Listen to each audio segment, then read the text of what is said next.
অবস্থায় আমরা একটা স্বপ্ন অপেক্ষায় থাকি, আমলের কিছু কথা শুনবো, নিজেও পড়াশোনা করি, নিজেকে ঠিক করবো। সাউন্ডের সমস্যা আমরা চেষ্টা করে যাচ্ছি যে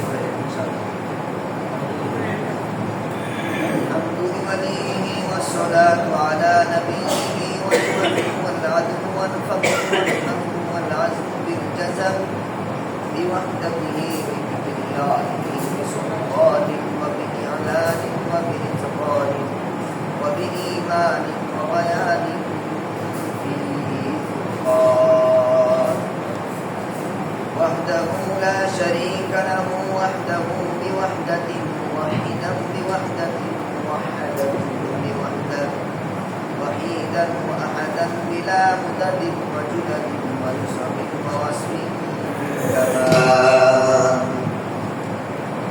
وحده لا شريك له ولا نظير له ولا مثل له ولا مثال له ولا وزير له ولا مقارن له ولا مكاظم له ولا مداني له ولا مضارع له ولا جلد بلد ولا درس درس وجز ونز وعزم له ولا جزد واستعيب كاب خاب كاب بيت غصن له ثم نشهد أن لا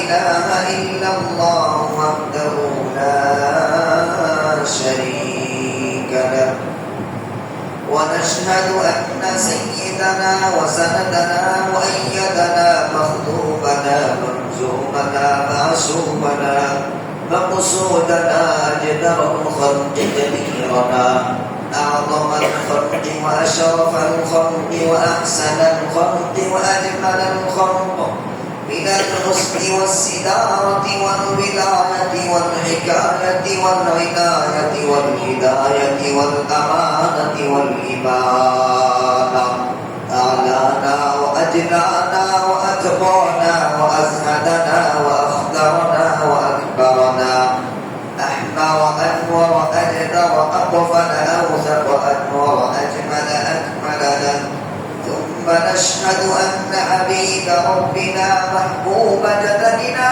ونزلنا ووصلنا إيماننا مبين فرقاننا هذه سبيلنا رونق جدراننا هو قدوة مدمة قدوة رتبة أسوة حسنة وبدلائله القاهرة الغالبة الظاهرة الباطنة سعد إلى سدرة المنتهى في ليلة المعراج كشف الدجى ثم دنا ثم دنا ثم دنا فتدلى فكان قاب قوسين أو أدنى أما بعد فأعوذ بالله من الشيطان الرجيم وحفظ الشهيد হৃদয় ভরে প্রাণ ভরে ভালোবাসা দিয়ে আল্লাহ রাব্বুল আলামিন আমার সাথে বলুন আউযু বিল্লাহি মিনাশ শাইতানির রাজীম বিসমিল্লাহির রাহমানির রাহিম ইয়া বুনাইয়া আকিমিস সালাতা ওয়া'মুর বিল মা'রুফি ওয়ানহা 'আনিল মুনকার واصبر على ما أصابك إن ذلك لمن عزم الأمور وقال تعالى في آية أخرى وأمر أهلك بالصلاة واصطبر عليها لا نسألك رزقا نحن نرزقك يرزقك والعاقبة للتقوى صدق الله المولانا العظيم وصدق رسوله النبي الحبيب الكريم ونحن على ذلك لمن الشاهدين والشاكرين والحمد لله رب العالمين محمد الشيخ مصدر الذكر قرين لا إله إلا الله لا إله إلا الله لا إله إلا الله لا إله إلا الله لا إله إلا الله لا إله إلا الله لا إله إلا الله لا إله إلا الله لا إله إلا الله لا مقصود ولا مقصود إلا الله لا موجود إلا الله لا نخاف لا نخاف إلا الله لا إله إلا الله لا إله إلا الله لا إله إلا الله سجدا قربنا غير الله বলেন سجدا قربنا غير الله سجدا قرب এক আল্লাহ سجدا قربنا غير الله سجدا قرب এক আল্লাহ لا إله إلا الله لا إله إلا الله لا إله إلا الله আসিয়া বলে এক আল্লাহ ফেরাউন বলে বারো জালা আসিয়া বলে এক আল্লাহ ফেরাউন বলে বারো জালা আমার আল্লাহ বলে ও জিবরাইল জান্নাতের ওই খোলা জালা লা ইলাহা ইল্লাল্লাহ লা ইলাহা ইল্লাল্লাহ আল্লাহু আল্লাহ আল্লাহু আল্লাহ আল্লাহু আল্লাহ আল্লাহু আল্লাহ আল্লাহু আল্লাহ আল্লাহু আল্লাহ আল্লাহু আল্লাহ আল্লাহু আল্লাহ আল্লাহ নামের জিকির করবে যারা আল্লাহর প্রিয় হবে তারা বলেন আমার সাথে আল্লাহ নামের জিকির করবে যারা আল্লাহর প্রিয় হবে তারা আল্লাহর প্রিয় হবে যারা আল্লাহর প্রিয় হবে যারা জান্নাত শুধুই পাবে যারা চিল্লায়ে বলেন আল্লাহু আকবার আল্লাহু বলেন আল্লাহু আকবার রব্বানা লাকাল হামদ হামদান কাসীরান طيبا مباركا فيه الحمد لله মহান আল্লাহ রব্বুল ইজ্জত ওয়াল জালালের দরবারে মন প্রাণ উজাড় করে দিন করে সমস্বরে জোরে সুরে হৃদয়ের সবটুকুন ভালোবাসা বিলীন করে দিয়ে আমরা সকলে শুকরিয়া পাঠ করছি আলহামদুলিল্লাহ যে মহান রব্বে কারীম আমাদেরকে তার প্রিয় হাবিব বিশ্ব নবী দুজাহানের বাদশাহ সাইয়্যিদুস সাকলাইন রাহমাতুল লিল আলামিনের উম্মত বানিয়েছেন সেই নবী মুহাম্মদুর রাসূলুল্লাহ সাল্লাল্লাহু আলাইহি ওয়াসাল্লামের প্রতি লক্ষ কোটি দরুদ আর সালাম। সম্মানিত মুসল্লিয়ানে কিরাম, আল্লাহ পাক রব্বুল আলামিন আমাদেরকে সুস্থ রেখে প্রতি সপ্তাহে নেই এই সপ্তাহেও তার ঘরের মেহমান বানিয়েছেন। সপ্তাহের মধ্যে সাইয়্যিদুল আইয়াম, শ্রেষ্ঠতম দিন জুমার দিনকে বলা হয়েছে। এই জুমার দিনের দামি সময়ে দামি মুহূর্তে আমাদেরকে তার ঘরের মেহমান বানিয়েছেন। এই জন্য আবারও দিন ঘুরে খুশিতে বলি আলহামদুলিল্লাহ। আমি আপনাদের সামনে গুরুত্বপূর্ণ একটি বিষয় নিয়ে গত 2 জুমায় আলোচনা চলমান। এই জুমাতে আমরা নিয়ত করেছি একজন মানুষ ঈমান আনয়নের পরে সবচেয়ে গুরুত্বপূর্ণ দায়িত্ব হলো নামাজ আদায় করা। এই নামাজ আদায়ের গুরুত্ব ও ফজিলত সম্পর্কে আলোচনা হয়েছে। কিছু উপকারিতা গত জুমায় বলা হয়েছিল। এই জুমায় নিয়ত করেছি যে নামাজ যদি না পড়ি তাহলে আমাদের শাস্তি কি, আমাদের জন্য কি কি ভয়ঙ্কর শাস্তি অপেক্ষা করছে।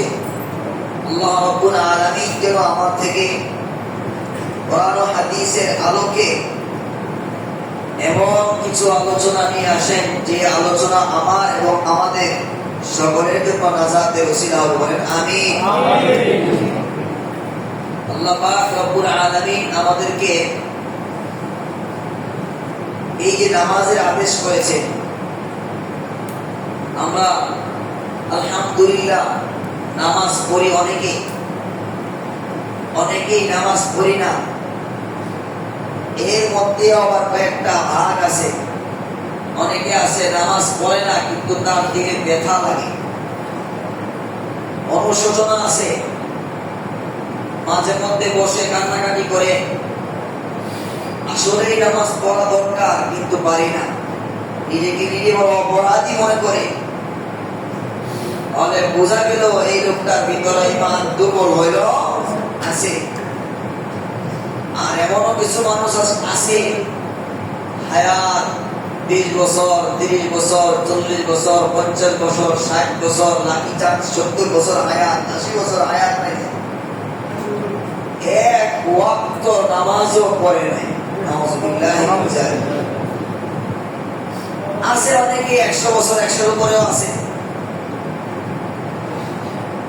যেহেতু আমাদের এই উম্মতের অধিকাংশই 60-70 এর ভিতরেই আমরা কি আমাদেরকে চলে যেতে হয়। তবে দোয়া করি যাদের দাড়ি পাইকে গেছে এদেরকে আল্লাহ তাআলা আরো দীর্ঘ নেক হায়াত দান করুন। সকলে আমিন। বাচ্চা থাকতে চাই না আমরা? এক বলে বলেন। যাদের দাড়ি পাইকে গেছে একেবারে সাদা হয়ে গেছে, আমরা কি আছি চলে যেতে চাই? কেউ চাই না। এই দুনিয়া থেকে আমরা কেউ যেতে চাই না, কিন্তু আল্লাহ যেন তার রেজামন্দির উপরে আমাদেরকে বাঁচায় রাখে। তার আমার হায়াত যদি আল্লাহর পছন্দ হয় তাহলে আল্লাহ যেন আমাকে হায়াত দেন, আল্লাহর কাছে চাওয়া। আর আমার ইন্তেকাল যদি আল্লাহর কাছে পছন্দ হয়, আল্লাহর পছন্দের সময় যেন আল্লাহ আমাকে নিয়ে যায়। বলেন আমিন। 1000 বছর বেঁচে থেকে কোনো লাভ নাই যদি আমার এই হায়াতের মধ্যে আল্লাহ তাআলা সন্তুষ্টি না রাখে। আর যদি অল্প হায়াতও পাই, যে হায়াতের মধ্যে আল্লাহর সন্তুষ্ট আছে, সেই হায়াতটাই আমার জন্য দামি। বলেন আলহামদুলিল্লাহ। আমার ভাইরা বলতেছিলাম যে আল্লাহ পাক রব্বুল আলামিন আমাদেরকে এই যে নামাজের আদেশ দিয়েছেন। অনেক ভাই যেমন আছে নামাজ পড়ি, অনেকে পড়ি না, অনেকে অনুশোচনাও নাই। কিন্তু এই যে মহান এক হুকুম নামাজ, এটা বান্দার সাথে আল্লাহর গভীর থেকে গভীর সম্পর্কের যতগুলো ইবাদত আছে, হজ বলেন, রোজা বলেন, দান সদকা বলেন, যাকাত বলেন, তিলাওয়াতুল কোরআন বলেন, আরো যত ইবাদত আছে সকল ইবাদতের মাধ্যমে আল্লাহ তাআলার কাছাকাছি যাওয়া যায়। কিন্তু আল্লাহ তাআলার কাছাকাছি সবচেয়ে বেশি যাওয়া যায় যে ইবাদত, সেটা হলো নামাজ। চিল্লায়ে বলেন আল্লাহু আকবার। আপনি দেখবেন গত জুমার আগের জুমায় বলেছিলাম যে নামাজ এমন একটি ইবাদত, এই ইবাদতের মধ্যে সিয়াম পাওয়া যায়। নামাজের মধ্যে সিয়াম আছে। কিভাবে? আচ্ছা, রোজা কাকে বলে? সকাল থেকে নিয়ে আমরা সাহরি যখন খাই, ইফতারের আগ মুহূর্ত কিছু খাওয়া যায়? শুধু কি না খায়া থাকলে রোজা হয়? আরো কিছু বিষয় আছে। নামাজি বান্দা যখন উযু ইস্তেঞ্জা করে একেবারে পাক সাফ হয়ে নামাজের মধ্যে দুইটা যায় আল্লাহু আকবার বলে, তো তার জন্য এমন অনেক জায়েজ বিষয় সেটা নাজায়েজ হয়ে যায়। একজন রোজাদার যেমন নামাজের বাহিরে রোজা রাখতে গিয়া খানা থেকে বিরত থাকে, নামাজি বান্দা নামাজে দাঁড়ানোর পরে খাওয়া তার জন্য হারাম হয়ে যায়। চিল্লায়ে বলেন আল্লাহু আকবার। এবার আপনি দেখবেন নামাজের মধ্যে হজও আছে। কিভাবে? হজ করার অনেকগুলো উদ্দেশ্যের মধ্যে একটা উদ্দেশ্য বান্দা আল্লাহর কাছে হাজির হয়ে যায়। সুবহানাল্লাহ বলেন। আরে যারা হজ করছেন হাতরা, আমরা যারা যাইতে পারি না, আল্লাহ আমাদেরকে দেওয়ার তৌফিক দান করুন আমিন। যারা গিয়েছি বারবার দেওয়ার তৌফিক দান করুন আমিন। আপনি চাইবেন যাওয়ার পরে যখন আল্লাহর ঘর দেখবেন, দেখার পরে ফিলিংস পৃথিবীর যা কিছু আছে সব করে নেবেন। প্রথমবার যখন আল্লাহর ঘর দেখবেন, কোথায় আছেন, কোন জগতে আছেন, আপনার কোনো কিছু হুঁশ থাকবে না। সেই রব্বে কারীম, যে রব্বে কারীমকে আমরা দেখি নাই, যে রব্বে কারীমের জান্নাত আমরা দেখি নাই, যে রব্বে কারীমের জাহান্নাম আমরা দেখি নাই, যে রব্বে কারীমের নবীজিকে আমরা দেখি নাই, এত না দেখার পরেও ওনার ঘরটাও আমরা হয়তো অনেকে মোবাইলে দেখছি, কিন্তু যখন এই রব্বে কারীমের তিলাওয়াত করি, এই রব্বে কারীমের ইবাদত করি, সবকিছু না দেখার পরে যখন আল্লাহর ঘরের সামনে যান বান্দা দাঁড়ায়, তো তার ফিলিংসটা, তার অনুভূতিটা, তার ভালোবাসা কোন জায়গায় গিয়ে দাঁড়ায়, একমাত্র যারা চাইতে পারছে তারাই বুঝতে পারে। আল্লাহ যেন আমাদেরকে বারবার তৌফিক দান করুন আমিন। এই যে বান্দা আল্লাহর ঘর পর্যন্ত যাইতে হয়, আল্লাহর ঘর তওয়াফ করা, আল্লাহর সাথে আল্লাহর দিদার নসিব হওয়া, আল্লাহর কাছাকাছি হওয়া। তো নামাজি বান্দা নামাজে দাঁড়ানোর পরে আল্লাহ বলেন ইরফা হিজাবা বাইনি ওয়া বাইনাহুম, আল্লাহ বলেন ও ফেরেশতারা, আমার বান্দা নামাজে দাঁড়ায় গেছে, আমার সাথে তার যত পর্দা আছে সব পর্দাগুলো খুলে দাও। চিল্লায়ে বলেন আল্লাহু আকবার। জোরে বলেন না আল্লাহু আকবার। এত গভীর নিবিড় সম্পর্ক আল্লাহর সাথে মানুষের এই নামাজের মাধ্যমে হয়ে যায়। কিন্তু নামাজ আমরা যারা পড়ি না, এদের কথা পরে বলি। নামাজ আমরা যারা পড়ি, আমাদের নামাজ কেন ব্যর্থ হয় সেই আলোচনা আমি সবার আগে নিয়ে আসছি আপনাদের সামনে। দেখা যায় আমি, আপনি, আমরা যারা আছি, অনেকেই নামাজ যারা পড়ি নিয়মিত, এদের মধ্যেও এমন অনেক আছে যারা নামাজের সময়ও প্রথম কাতারে, আবার দুনিয়ার জাগতিক অপরাধের ক্ষেত্রেও প্রথম কাতারে, ছোট বড় সমস্ত অপরাধের ক্ষেত্রে তাদেরকে পাওয়া যায়। এবার বলুন তাহলে আমি, আল্লাহর কোরআনে আল্লাহ রাব্বুল আলামিন বলেন ইন্নাস সালাতা তানহা আনিল ফাহশাই ওয়াল মুনকার। আল্লাহ রাব্বুল আলামিন বলেন নামাজি ব্যক্তি নামাজের মাধ্যমে আল্লাহ রাব্বুল আলামিন তার যাবতীয় অপরাধ জগৎ থেকে, গুনাহের জগৎ থেকে আল্লাহ রাব্বুল আলামিন তাকে নামাজের মাধ্যমে ফিরায় রাখে। জোরে বলেন সুবহানাল্লাহ। কিন্তু আমার ভাইরা, আমরা নামাজ পড়ি, আমাদের নামাজ আমাদেরকে গুনাহ থেকে ফিরায় না, আমাদের নামাজ আমাদেরকে অপরাধ জগৎ থেকে ফিরায় না, আমাদের নামাজ আমাদেরকে জিনা থেকে ফিরাইতে পারে না, আমাদের নামাজ আমাদেরকে ঘুষ থেকে ফিরাইতে পারে না, আমাদের নামাজ আমাদেরকে যাবতীয় অপরাধ জগৎ থেকে ফিরাইতে পারে না। অথচ কোরআন যেহেতু বলেছে ইন্নাস সালাতা তানহা আনিল ফাহশাই ওয়াল মুনকার, যাবতীয় সকল অপরাধ থেকে নামাজি ব্যক্তিকে নামাজ তার গুনাহ থেকে ফিরায় রাখে। এবার আপনি বুঝেন তো আল্লাহর ওয়াদা, আল্লাহর কোরআন এটা মিথ্যা না সত্য? প্রশ্ন করাও বোকামি, প্রশ্ন করাও বোকামি। তাহলে কোরআন সত্য, আল্লাহর কোরআন পড়ে নামাজি ব্যক্তিকে আল্লাহ রাব্বুল আলামিন নামাজের মাধ্যমে যাবতীয় অপরাধ থেকে ফিরায় রাখে। কিন্তু আমার ভাই, নামাজ ব্যর্থ হওয়ার অনেকগুলো কারণ আমরা দেখি। আমরা নামাজ পড়ি কিন্তু নামাজ আমাদেরকে গুনাহ থেকে ফিরায় না, ঠিক কি না বলে? এক নাম্বার বিষয় হলো আমরা নামাজ পড়ি কিন্তু নামাজ আমাদেরকে গুনাহ থেকে কেন ফিরাইতে পারে না। আমার ভাই, এক নাম্বার নামাজ ব্যর্থ হওয়ার কারণ যেটা, সেটা হলো নামাজের মধ্যে ভুল থাকা। কি থাকা বলে? কারণ করে ব্যবস্থা করবে। নামাজি বান্দাকে নামাজ কেন গুনাহ থেকে ফিরাইতে পারে না? এক নাম্বার কি বলেন? নামাজের মধ্যে ভুল থাকা বলেন। এক নাম্বার নামাজের মধ্যে ভুল থাকা বলেন। শুধু ওয়াজ কতক্ষণ শুনবেন, কতক্ষণ সুর শুনবেন, ভালোই লাগবে। দেখবেন দেখবেন আমার যে কত সুন্দর সুন্দর আলোচনা ইউটিউবে আছে, এটা কিছুই না। যতক্ষণ শুনতেছেন মজাই লাগতেছে, কানের মজা। আপনি আপনার দিলের সাথে মিলায় দেখেন, ইউটিউবের অনেক আলোচনা, অনেক সুন্দর সুন্দর আলোচনা যতক্ষণ শুনি একসময় পরে আর থাকে না। কিন্তু আপনি একজন আহলুল্লাহর সোহবতে আসেন, যারা আল্লাহ ওয়ালা, নামাজি, দিনদার, মুত্তাকি, পরহেজগার, আলেমে দ্বীন, ওনার কাছ থেকে ভাঙ্গা ভাঙ্গা কণ্ঠে সুর ছাড়া স্বাভাবিকভাবে কথা বলতেছে, মায়া নিয়া, দিল দিয়া, চোখ দিয়ে পানি জ্বলতেছে, দিলের ব্যথা নিয়া, আমি নামাজ পড়ি কিন্তু আমার ভাই নামাজ পড়ে। আজকেও বদরের সময় দোয়া করছি যে আমরা ভাই বেরাদর, ভাই বোন, আব্বা আম্মা ব্যতীত প্রবাসী যারা যাই, ঢাকার শহরে এই যে আজকে যারা কাজ করতে আসছি, কয়েক মাস হয়ে গেলে মাকে দেখার জন্য মনটা পাগল করা হয়ে যায়, ঠিক কিনা বলেন? আব্বাকে দেখার জন্য মনটা পাগল করা হয়ে যায়, ঠিক কিনা বলেন? আত্মীয় স্বজন আদরের বোন কি না দেখতে ভালো লাগে না? আমার বোন আমাকে কত আদর করে, কত মায়া করে, আমার ছোট ভাই আমাকে কত ভাই ভাই করে লাগে। আমার ভাই নামাজ পড়ে না, আমার বোন নামাজ পড়ে না, আমার স্ত্রী নামাজ পড়ে না।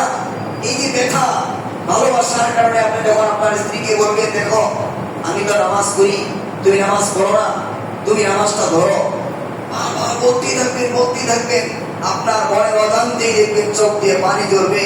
এই যে মায়া, মমতা, ভালোবাসা, এই মায়া, মমতা, ভালোবাসার কারণে মানুষ বেশি দ্বীনের প্রতি আকৃষ্ট হয়।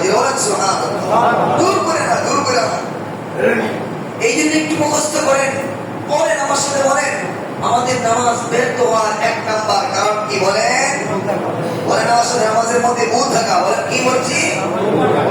সবাই বলতে হবে, নামাজের মধ্যে ভুল থাকা। বলেন এক নাম্বার কারণ হলো নামাজের মধ্যে ভুল থাকা।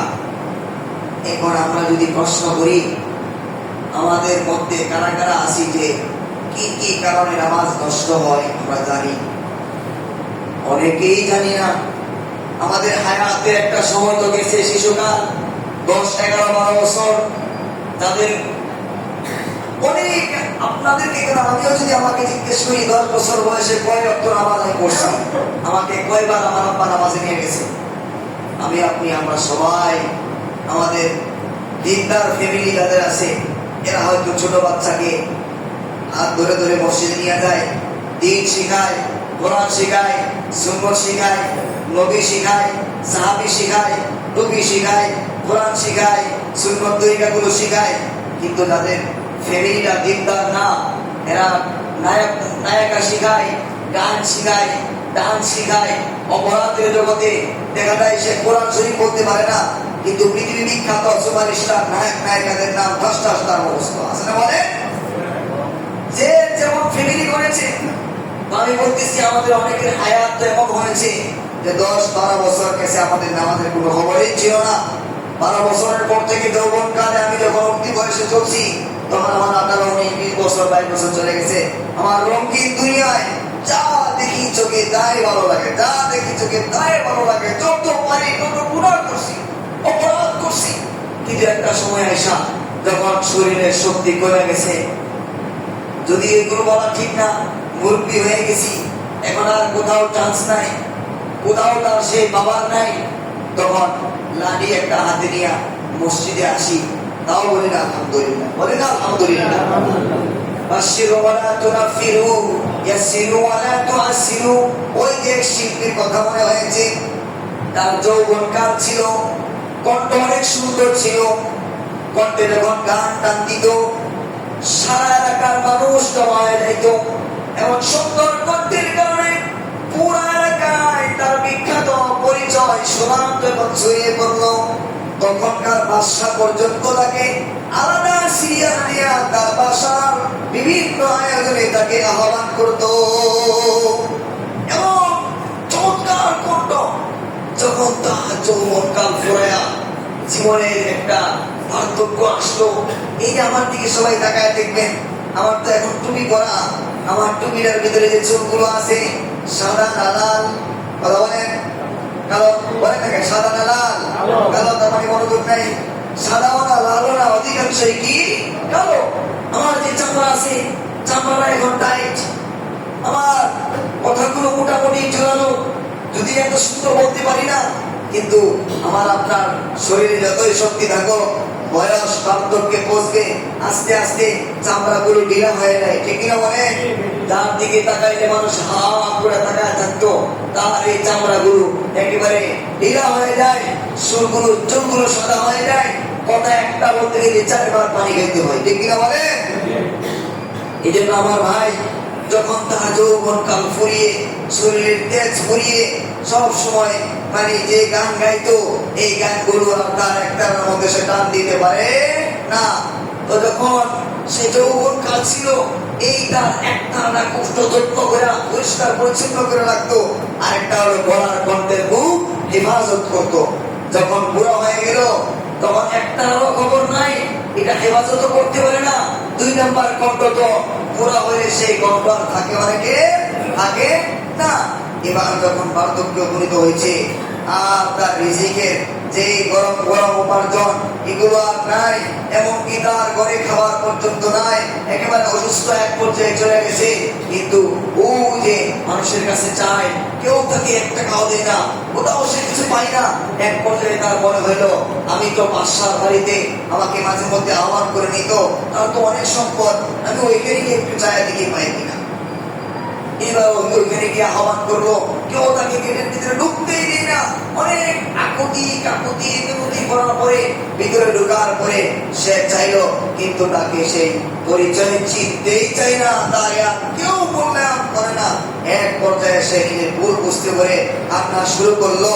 কোনো মাধ্যমে লেখক লিখছে যে আল্লাহ তাআলা তাকে বাইতুল্লাহ যাওয়ার জন্য তৌফিক দিয়েছেন, বলেন সুবহানাল্লাহ। এবার সে বাইতুল্লাহ তাওয়াফ করে, বাইতুল্লাহ চতুর্দিকে তাওয়াফ করে, আমরা যেমন তাওয়াফের সময় মাঝে মধ্যে অনেকে দৌড়ার চেষ্টা করে, ইলাম ধরে দোয়া করে, আমার ভাই ওই বৃদ্ধ শিল্পী সে কাবা তাওয়াফ করে আর শুধু খুঁজে মাঝে মাঝে চান্স নেওয়া শুরু করে, একবার কাবা ইলাম ধরে বসে করে কাঁদতেছে, অজরে কাঁদে আর করে, রব্বে কারীম,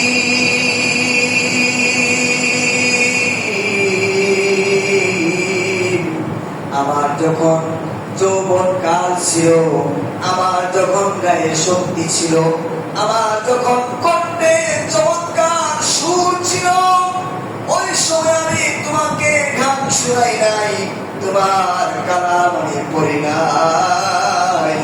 চরম অনলয় বেরলয় করে চোখের পানি গুলো ছেড়ে দিয়ে দিয়ে বলতেছি, রব্বে কারীম,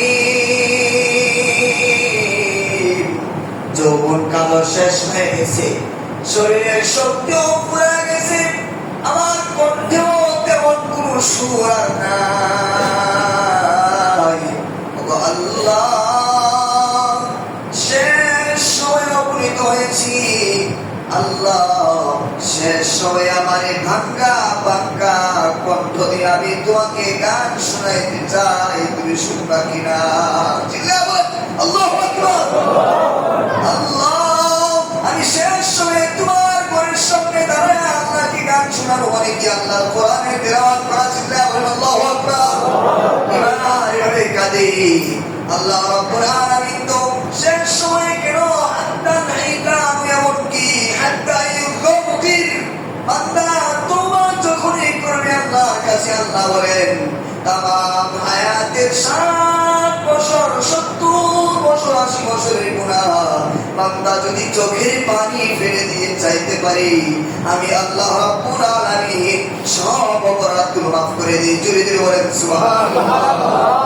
এই জন্য আমার মুরব্বিয়ানে কেরাম যারা অনেক আগ থেকে নামাজ করেছি, অনেকেই করতে পারে নাই, কিন্তু করতে যেহেতু পেরেছি, যারা করতে পারছি আল্লাহকে এইভাবে যদি বলি, ও আল্লাহ অনেকে আসতে পারে নাই, ও আল্লাহ জীবনে কত সন্ত্রাস, কত ডাকাত, কত বিশ্ব খারাপ, কত চাঁদাবাজ, কত টান্ডালবাজ, কত বিশ্ব বেহায়াকে তুমি তোমার রহমতের নজর দিয়া, তোমার মায়া দিয়া, তোমার রহমতের চাদর ঢুকাইয়া উনি বানাইছো।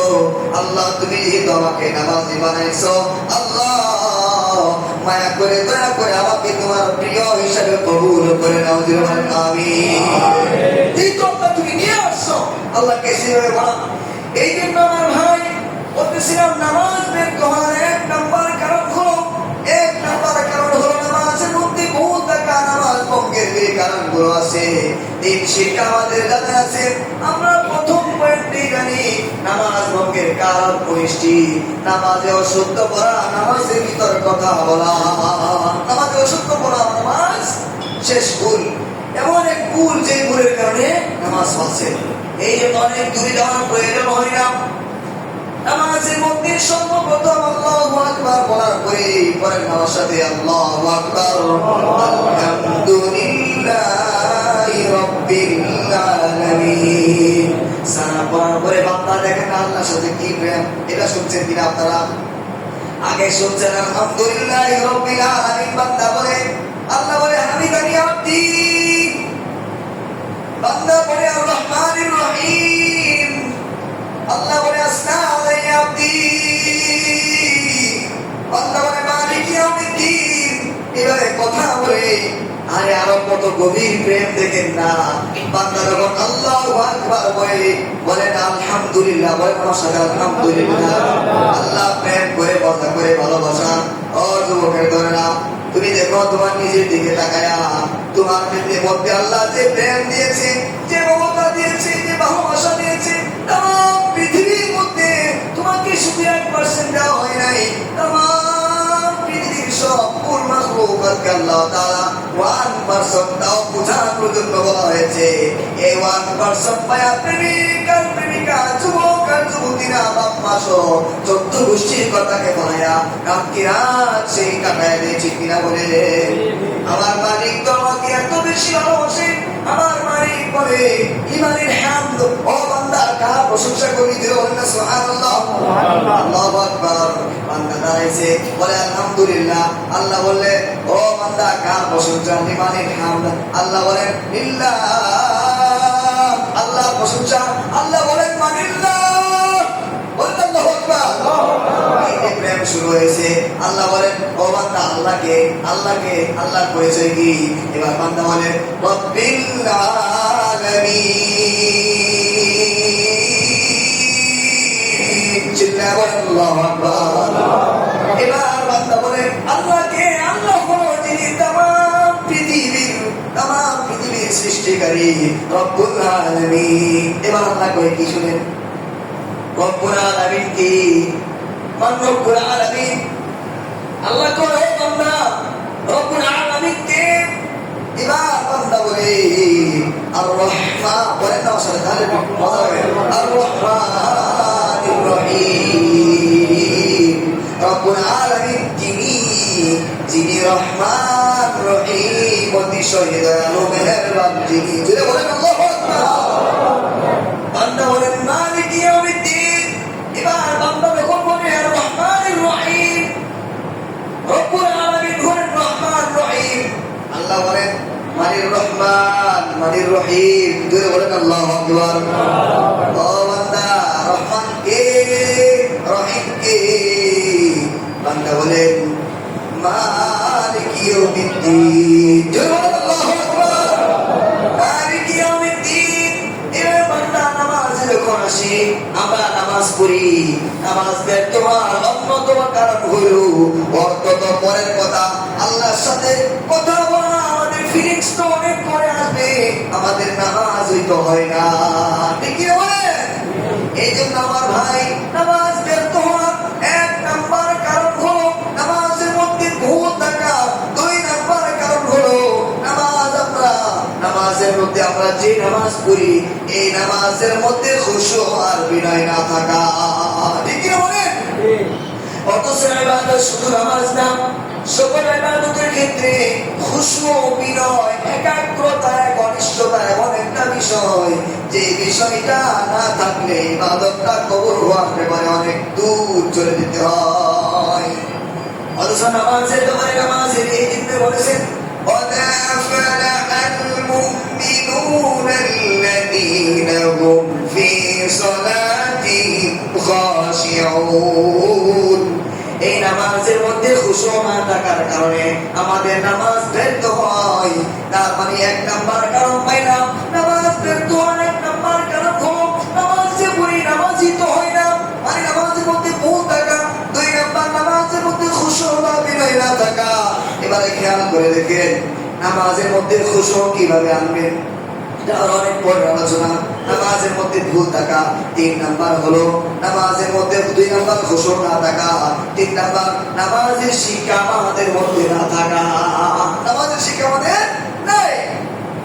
লন্ডনে একটা স্কুলে অনেক ছাত্রছাত্রী, এবার ম্যাডামরা ওস্তাদরা জিজ্ঞাসা করে তুমি কি হইতে চাও? একজন বলে আমি ডাক্তার হইতে চাই। তুমি কি হইতে চাও? আমি ইঞ্জিনিয়ার হইতে চাই। তুমি কি হইতে চাও? আমি পুলিশ হইতে চাই। তুমি কি হইতে চাও? বৈজ্ঞানিক হইতে চাই। এক একজন এক একটা বলেছে। বাংলাদেশের এক ছেলে বলি আমি সাহাবী হইতে চাই। আল্লাহু আকবার। এবার সাহাবী কাকে বলে? ম্যাডামরা সব নাস্তিক, কেউ কিছু না। সাহাবী কাকে বলে? সাহাবী কি জিনিস তুমি আমাকে বুঝায় বলো। ছোট বাচ্চা সাহাবী কি জিনিস বুঝায় বলতে পারে না, তবে বলে আমি এটা বুঝায় বলতে পারবো না, আমার আব্বা আম্মা বুঝায় বলতে পারবে, আমার ভাই আম্মা আলোচনা। এবার সাহাবী কি জিনিস মাস্টাররা, কলেজের স্যারেরা, স্কুলের স্যারেরা সবাই মিলে তার বাড়িতে যাওয়ার সিদ্ধান্ত নিল। লম্বা আলোচনা সব করে বলি, বাড়িতে যাওয়ার পরে বলে আমার স্কুলের সব ছাত্রদেরকে, সব স্টুডেন্টদেরকে জিজ্ঞাসা করলাম, এক একজন এক একটা হইতে চাই, কিন্তু আপনার সন্তান সাহাবী হইতে চাই, এটা আবার কোন জিনিস বোঝায় বলে? এবার সাহাবীদের কি কিছু গুণাবলী তার আব্বা আম্মা সুন্দর করে একের পর এক সাহাবীদের গুণাবলী বলতেছিলেন। স্কুলের স্যার, ম্যাডাম, উস্তাদ, টিচার যারা ছিল সবাই তন্ময় হয়ে পাগলের মতো শুনে আর বলে এটা কি শুনলাম, এটা কি শুনলাম, তারা কি মানুষ হইতে পারে? তুলে বলেন আল্লাহু আকবার। এই জন্য আমার ভাই আমাদের শিক্ষা আমাদের থাকবে। ঘরে তালিম নাই, ঘরে যদি তালিম থাকে, ঘরে যদি তালিম চালু হয়ে যায়, নামাজের শিক্ষা আমাদের সমাজে থাকবে। আর নামাজের শিক্ষা যদি থাকে তাহলে নামাজের মধ্যে কোনো ভুল থাকতে পারে না। ঠিক না বলে? তাহলে তিন নাম্বার কারণ হলো নামাজের শিক্ষা আমাদের সমাজে নাই। চার নাম্বার হলো নামাজ আমাদের সমাজে প্রতিষ্ঠিত না। ঠিক না বলে? নামাজ যদি প্রতিষ্ঠিত থাকতো, প্রতিষ্ঠিত হওয়া এক জিনিস আর নামাজ পড়া এক জিনিস। কোরআন খুলে দেখুন, ওয়াকিমুস সালাতা ওয়া আতুজ যাকাত। যেখানে আল্লাহ তাআলা নামাজের কথা বলছেন, অধিকাংশ জায়গায় আল্লাহ তাআলা আকিমুস সালাত বলেছেন। আকিমুস সালাত এমন যে সবাই মিলে একসাথে এটা প্রতিষ্ঠিত হয়ে যায়, এটাকে বলা হয় কি? নামাজ প্রতিষ্ঠা। আর নিজে করা এক জিনিস। এই জন্য নামাজ ব্যর্থ হওয়ার কারণ কয়টা বাইরে বলেন? এক নাম্বার কারণ হলো নামাজের মধ্যে ভুল থাকা, দুই নাম্বার কারণ হলো নামাজের মধ্যে খুশু না থাকা, তিন নাম্বার কারণ হলো নামাজের শিক্ষা আমাদের সমাজে না থাকা, চার নাম্বার হলো নামাজ আমাদের সমাজে প্রতিষ্ঠিত না থাকা। ঠিক না? এবার আসে নামাজের মধ্যে ভুল থাকার ব্যাখ্যা শর্ট করে বলি। নামাজের মধ্যে ভুল থাকার আল্লাহর নবীর সাহাবী হযরত হুযায়ফা রাদিয়াল্লাহু তাআলা এমন সবর করা বলে দেখলেন বান্দা নামাজ পড়ি। এক লোক নামাজ শেষ করার পরে উনি বললেন কুম ফাসাল্লি ফাইন্নাকা লাম তুসাল্লি, এভাবে তিনবার বললেন নামাজ আদায় করো, তোমার নামাজ হয় নাই। নামাজ শেষ করার পরে সে জিজ্ঞাসা করলো আপনি কে, আমাকে উনি তিনবার কেন নামাজ পড়াইলেন? এবার আল্লাহর নবী সাহাবী হযরত হুযায়ফা রাদিয়াল্লাহু তাআলা বলেন তিনবার নামাজ পড়ানোর কারণ হলো আমি তোমাকে যেভাবে নামাজ পড়তে দেখছি আর আমার নবীকে যেভাবে নামাজ পড়তে দেখছি, আমাকে যেভাবে নামাজ শিখাইছি সেই নামাজ আর তোমার নামাজের মধ্যে কোনো মিল নাই। চিল্লায়া বলেন আল্লাহু আকবার। আল্লাহ বলেন সাল্লু কামা রাআইতুমুনি উসাল্লি। আল্লাহ রাসূল বলেন আমাকে যেভাবে নামাজ পড়তে দেখছো সেইভাবে তোমরা নামাজ আদায় করো। বুখারীর হাদিস ইন্না রাজুলান লা ইউসাল্লি 60 সানাতান লাম তুকবাল লাহু সালাতান, এক লোক 60 বছর পর্যন্ত নামাজ আদায় করেছে কিন্তু এক ওয়াক্ত নামাজ আল্লাহ তাআলা কবুল করে নাই। সাহাবায়ে কেরাম জিজ্ঞাসা করলেন এটা কেমন, 60 বছর নামাজ পড়লো এক ওয়াক্ত নামাজও কবুল হলো না। এবার আল্লাহ নবী বলেন লাআল্লাহু ইয়াতরুকু রুকু ওয়া ইউতিমু সুজুদ, নামাজ কিভাবে কবুল হবে? তার সিজদা ঠিক হলে রুকু ঠিক নাই, রুকু ঠিক হলে সিজদা ঠিক নাই। আমার ভাই এমন ভুল যে ফরজের মধ্যে যদি ভুল হয় তাহলে কি এটা ঠিক করার কোনো রাস্তা আছে? বলেন আছে? নাই। আমার সময় শেষ, আরো লম্বা আলোচনা হয়ে গেছে। সরকার করে শেষ দিকে যে আলোচনা নামাজ ব্যর্থ হওয়ার চার কারণ, নামাজের মধ্যে খুশু আনতে হয় কিভাবে? খুশু দুই অবস্থার সাথে জড়িত, একটা হলো দিলের সাথে, একটা হলো বাহিরের সাথে। দিলের খুশু বেশি জরুরি আর এই খুশু অর্জন হয় একটা মাধ্যমে। এক নাম্বার মাধ্যম হলো আগে বলি খুশু না থাকার কারণ, একটা হলো নামাজ ব্যর্থ হওয়ার কারণ, একটা হলো নামাজে খুশু কেন আসে না, এর দুই কারণ। মনোযোগ কেন নামাজে আসে না ভাই? কারণ দুই কারণ। একটা হলো আমরা নামাজে কি পড়ি সেটা বুঝি না। যদি বুঝতাম, এই যে তখন আপনারা পড়ছেন আলহামদুলিল্লাহ রাব্বিল আলামিন কত বুঝেন, দেখেন এই আয়াতটা নামাজে পড়লে যে মজা পান অন্য একটা যেটা অর্থ করেন না একটু কম মজা পাওয়া যায়। এই জন্য নামাজে মনোযোগ বৃদ্ধি করার একটা কারণ হইল যে নামাজে যা পড়বো এটা বুঝে পড়বো, না বুঝে পড়ার কারণে মনোযোগ আসে না। দুই নাম্বার কারণ সেটা সবার মধ্যে আছে। মুফতি মুহাদ্দিস যত বড় আল্লাহ হোক না কেন অনেক চেষ্টা করে দূর করার, অনেক করতে পারে না। দুই নাম্বার যেটা সেটা হলো নামাজে যখন দাঁড়ায় তখন দিলের খেয়াল থাকে না। দিল ব্যবসা বাণিজ্য দোকানপাট আপনার মাত্র যত ব্যবসা বাণিজ্য সব থেকে হিসাব নেওয়ার জন্য শয়তান আমাদেরকে নিয়ে দেয়।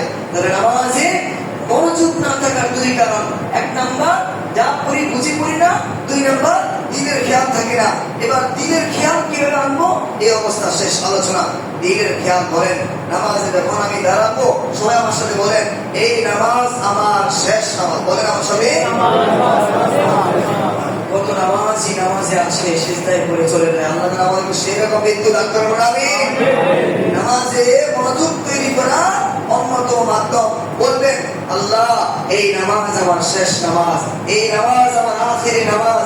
আমি যেখানে দাঁড়াইছি ডান সাইডে জান্নাত, বাম সাইডে জাহান্নাম, মালাকুল মাউত আমার পিছনে দাঁড়ানো। এই একটা ফিলিংস, এই জজবা, এই একটা কথা আপনার মাথায় আনবেন এই নামাজ আমার আখেরি নামাজ। এরপরে একটা মাধ্যম যে আমি যে নামাজে দাঁড়াইলাম আমার আল্লাহ আমাকে দেখতেছে, আমি আল্লাহকে দেখতেছি। অন্তত আমি যদি আল্লাহকে নাও দেখি আমার আল্লাহ আমাকে দেখে। এইভাবে যদি নামাজে দাঁড়াই তাহলে ইনশাআল্লাহ নামাজে মনোযোগ চলে আসবে। আর একটা বিষয় হলো যে নামাজের মধ্যে তাদিল আরকান নিয়ে আসা, খুব ধীরস্থির টুকটাক চিন্তা দিয়া ধুমধাম বের হয়ে গেলে মনোযোগ আসবে। বলেন এই জন্য আল্লাহ রাব্বুল আলামিন আমরা যে কথাগুলো বলে একটু লম্বা হয়ে গেছে 4 মিনিট বেশি, যে আমি যে কথাগুলো বললাম আল্লাহ যেন আমাদের সবাইকে এমন নামাজি বানায় যে নামাজের মাধ্যমে আল্লাহ তাআলার ভালোবাসা পাইতে পারি, আল্লাহর নিকটবর্তী হইতে পারি। নামাজ ব্যর্থ হওয়ার যে কারণগুলো আছে সেই কারণগুলো যদি আমার আপনার ভিতরে থাকে সেগুলো দূর করতে পারি এবং নামাজে মনোযোগ তৈরি করার জন্য আল্লাহ রাব্বুল আলামিন আমাদেরকে যেভাবে নামাজ পড়লে খুশি হবে সেভাবে নামাজ পড়ার তৌফিক দান করেন। সকলে বলি আমিন। আসসালামু আলাইকুম ওয়া রাহমাতুল্লাহি ওয়া বারাকাতুহু।